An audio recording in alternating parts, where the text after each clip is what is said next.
We're here with the Lil Roy. So this is a fun little bag to make and it has a cool little history as well. So my friend Roy was a bike messenger here in town and he would put these in his panniers and we'd make them in different colors for him. And so he would have a tag on there. This goes customer A, customer B. So you're looking at one mighty little bag. So number 10 YKK zipper, stainless steel snaps, full wrap handles, Box X stitching, unibody construction where it comes around this main panel. It's completely ridiculously overbuilt. But simplicity and strength and robust parts will provide a lifetime of use. An easy enough bag to make that it's small, it fits on your table, fits on your machine. It's something you can accomplish in rather short time. The scale of this style of bag is easy to build. As a home DIY builder, you're gonna need a few things. You're gonna need a snap setter. This is to set the hardware. You can pick this up at a hardware store. They're fairly inexpensive. You're gonna say, well, what are the snaps doing? Well, right here on the inside, we have these two little mesh divider pockets with the snap closure, one here and one there. So these pockets are really great for rolling up like cords for your chargers and things like that, sliding it in there, snapping it shut. You can peek in there and be like, yep, there's my iPhone charger cord. Over here, I've got maybe some flash drives and things like that. Really, really handy bag for electronics. And other than that, it's a very similar to all of our other bags. It has a full wrap handle that goes all the way around. It's a two-piece bag, zipper and a main, but a fairly simple bag all in all. This bag has some parts. Let's go through them real quick. Starting from left to right, we have the snaps, the mesh interior panels, the zipper panel, the zipper, some blockers, some zipper tabs, the main handle, the main body there in red, and a label. First step, let's cut this sucker out with the laser, zap it. This is kind of cool, but you can obviously do this with a pair of shears at home. One of those things, but just nice to have the tools to do the job. Okay, here's the zipper panel. It's a left and a right there. The zipper drops in the middle. We'll show you how to sew that in next. Okay, the mesh panels are for the interior, which allow you to organize your electronic items or small possibles in there. We're gonna zap this with the laser as well. Super cool shot there. I love this thing. It's a fun little toy to have. Not a toy, really. Fun little tool to have.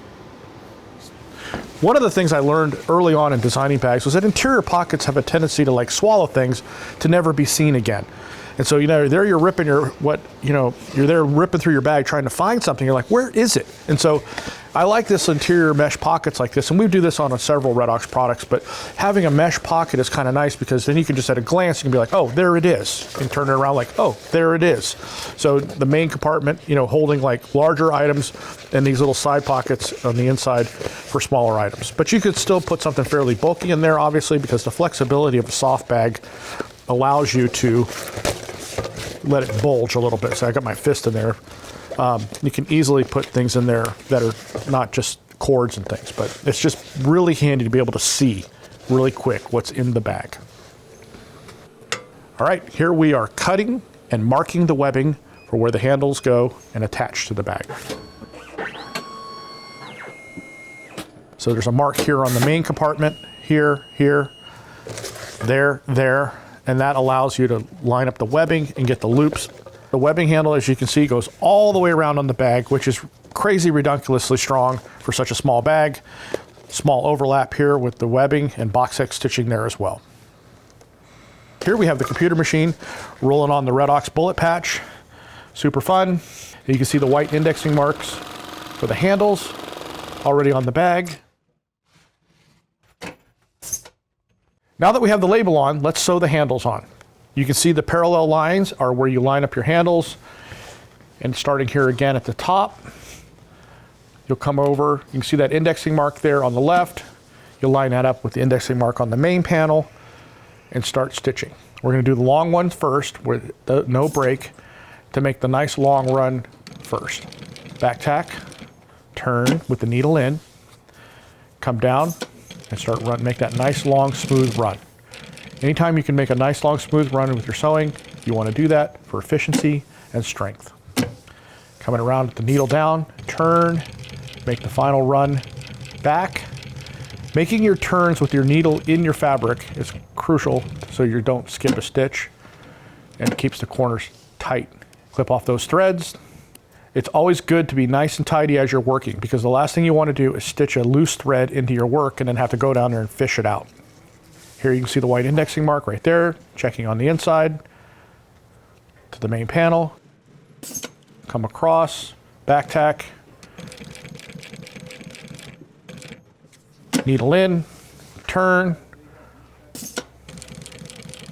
run it down,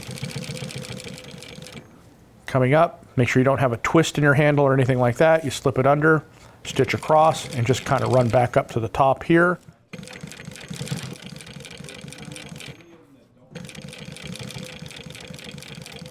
You'll see the indexing mark, needle in, make a turn, and finish the stitching on the handle. Here's an aerial shot, shows everything nice and parallel and steady. Coming across for the lock-in, that's that double stitch. Clip the threads. Now we're going to do the zipper. Here's the blind stitch going into the zipper. This is a stitch you won't see unless you look inside of the bag. Use your shears, cut off your zipper. Here on the zipper, we do what's called a blind stitch. So this is the top stitch. The blind stitch is, you obviously can't see it, but it's there as a backup. So if you ever were to nick a thread here or have a cut, that second stitch is holding that zipper in place. So it's redundant failure points. It's a big theme in our design process and build process. So we like to have things done right or not at all.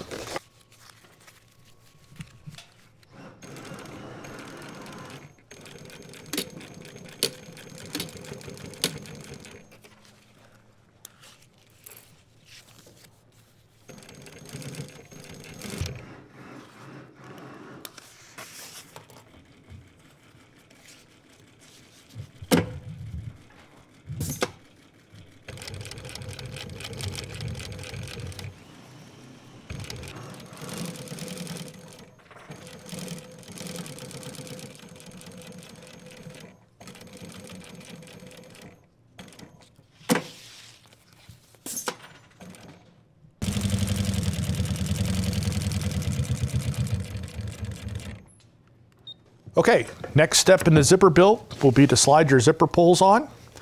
Then, after those zipper pulls are on, you'll want to block it with your webbing. That keeps the zippers from coming off the track and stops it. And it's better than running the zipper right down into the seam. For added strength, we put the webbing here, and that stops the zipper right there. And yet provides more attachment points in the corners and the end for added strength.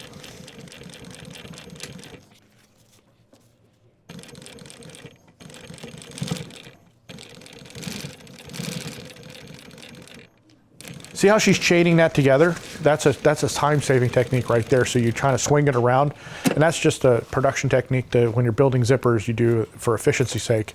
You'll cut across with the hot cutter there, searing the edges of the nylon or polypropylene, depending on the material you're using. This provides, again, added strength and prevents fraying. Clip the threads, clean it all up. Okay, headed on over to the computer machine for a box X stitch right here on the handles.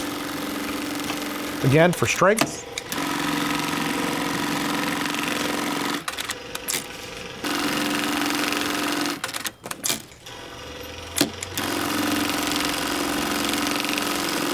With enough practice, you almost catch up to that machine. So the box X stitching provides, it spreads out the load across this 1x1 inch area and stitches it all down.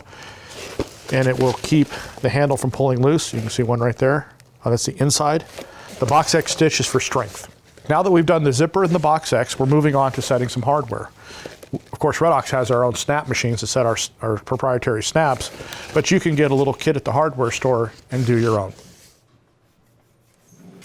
Here we are setting the snap in the mesh. So the mesh has got the male side, and in the main body of the bag, we're setting the female snap.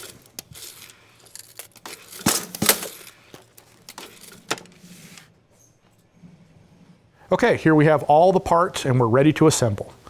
First step, let's put the mesh internal pocket on, first one.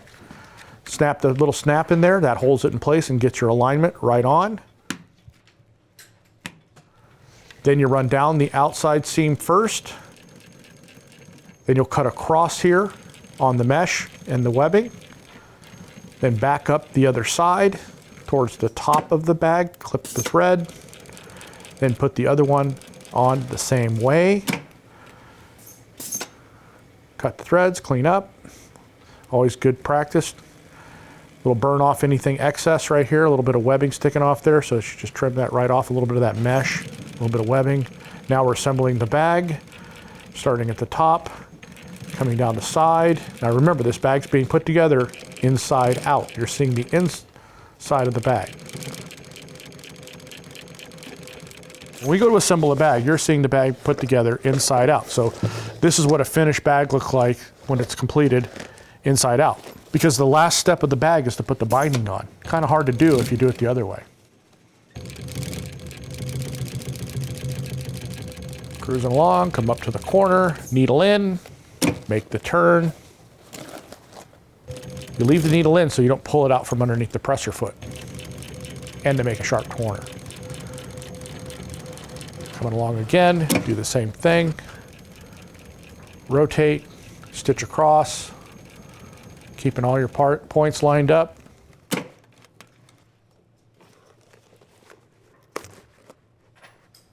Check the alignment, looks good.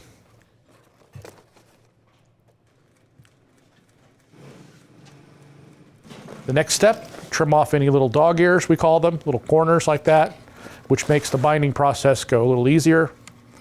So right here is the final step of the build. It's the binding, and the nice thing about that, it finishes the seam off here, and it provides a secondary stitch to the main build. And the binding goes all the way around the bag.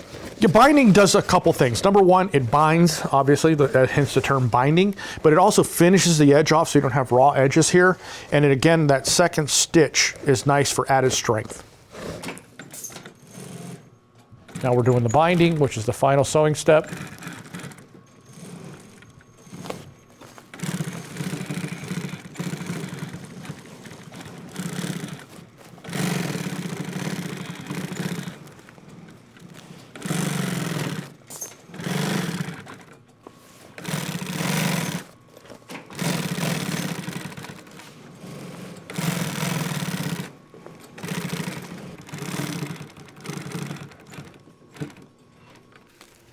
Now we'll go to the inspection part where we turn the bag out, check it for loose threads, indexing marks get cleaned off, zippers get set, monkey's knot fist applied. A little cleanup here on the indexing marks real quick.